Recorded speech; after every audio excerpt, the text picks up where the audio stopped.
ஏது இதெல்லாம்? நம்ம அண்ணாச்சி கடையில் வாங்கினேன். ஏய், காசே இல்ல, இதெல்லாம் எப்படி வாங்கிட்டு வந்த?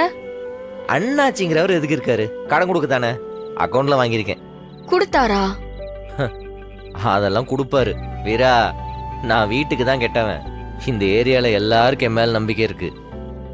யார் என்ன கேட்டாலும் செய்வாங்க. நான் தான் கேட்க மாட்டேன். சரி, நம்ம கரெக்டா அடுத்த மாசம் சம்பளம் வந்த உடனே திருப்பி இந்த கடனை கொடுத்துடலாம். ம், சரி சீக்கிரம் சமைக்கிறியா? பசிக்குது. குடு குடு. சாப்பிட கூட எதுவும் இல்லை போல இருக்கு. அதான் ஏதோ கடையில வாங்கிட்டு வந்திருக்கான். பாக்குறதுக்கே மனசு கஷ்டமா இருக்குண்ணா. அவனை எப்படி எல்லாம் வளர்த்த, அவன் இன்னைக்கு இந்த நிலைமையில இப்படி ஒரு என்னால இதெல்லாம் பார்த்துக்கிட்டு இருக்க முடியாது. இன்றே டவுன்லோட் செய்து உங்கள் ஃபேவரட் ஷோக்களை என்ஜாய் பண்ணுங்க.